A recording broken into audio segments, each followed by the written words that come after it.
What's up, everybody? Jackson Fuller here, and happy Martin Luther King Day to you all. It's a beautiful Monday, a beautiful cold Monday here in Wilmington, and this is the StarNewsVarsity Weekly Rundown, where I kind of take you guys through the past happenings of high school sports over the past week here in the greater Wilmington area, and we take a quick look forward at what's coming down in the week ahead. Let's start talking with the boys basketball.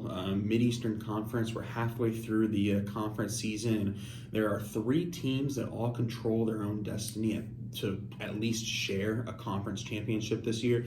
That's New Hanover, Hoggard, and West Brunswick. It was an exciting week in the area.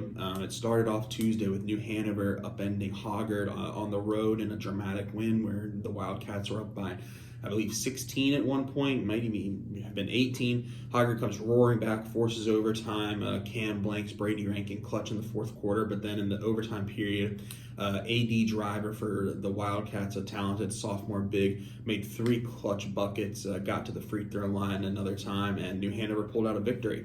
But the celebration for the Wildcats was pretty short-lived because on Friday night, the Wildcats hosted West Brunswick, who really needed a victory in this one to stay in the MEC race, and the Trojans got just that. Huge fourth quarter from Jaden Parker and DeAndre Clarita, and so now you've got New Hanover and Hoggard tied atop the standings at 6-1.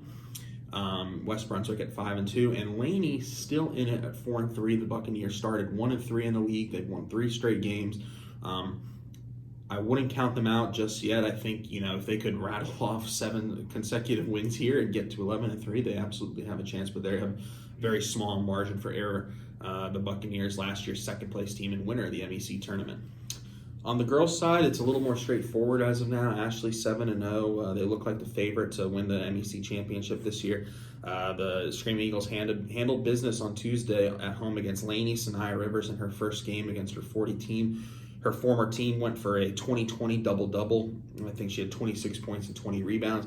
She then had a triple-double on Friday against South Brunswick, so Rivers rounding into form for sure. The Screaming Eagles undefeated at 7-0. Laney 6-1 and Hoggard 5-2. The Vikings, still within a shot, but they need some help. They need Ashley. They need to beat Ashley, and then hope Ashley loses to Laney later on. Just real quickly, Pender, the boys, 10-5. They had a 2-1 week. They won both their games.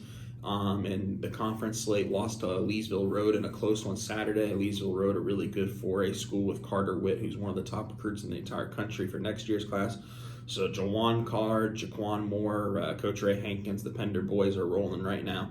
And then wrestling, we had a great, the Veterans Cup, the 19th annual Veterans Cup over at Ashley High School, a great event over there.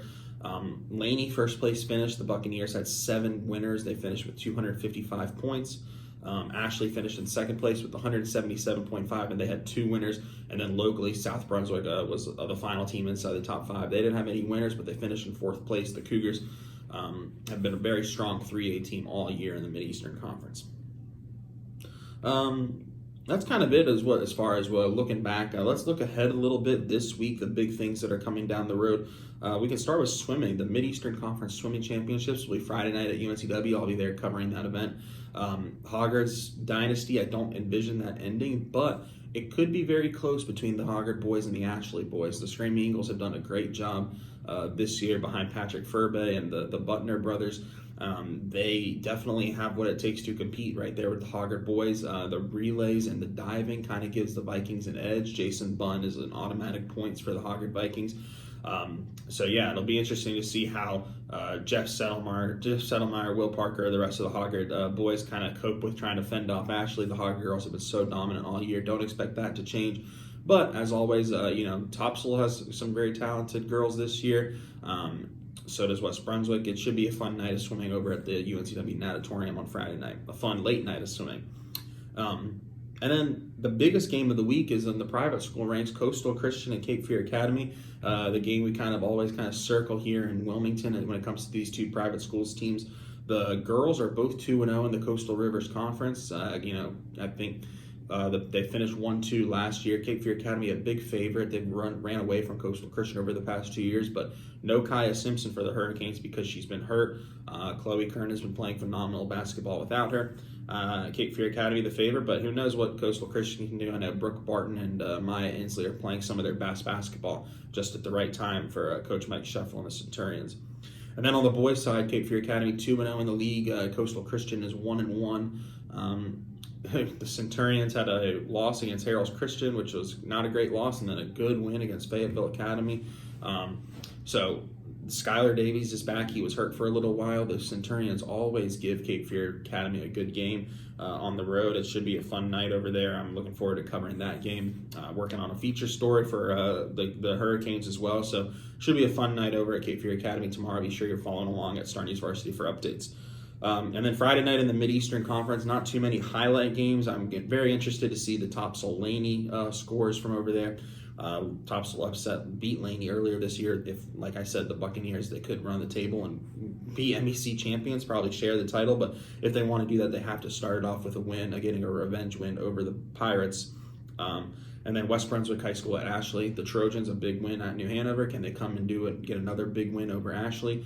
The Screaming Eagles with Mikhail Pocket, Jalen Conway, Kalani Harris. They're a young team, but they've been really, really, tough to beat this year. But they don't have that signature win. Can Wells Gulledge go get that win against West Brunswick on Friday night? So that's it. As always, thank you guys so much for watching.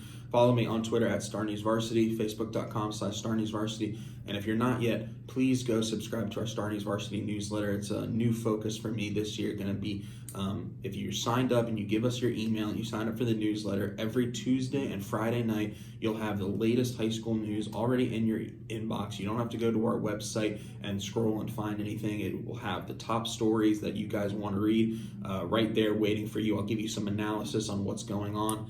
And it's just an easy way for you to stay up to date with what's going on in local high school sports. So you can do that by going to starnewsonline.com, click on our left tab, and click on newsletter, and that's where you'll find the option to subscribe to the Star News Varsity newsletter. Thank you guys so much for watching. I hope you guys all have a great week. Happy Martin Luther King Day again.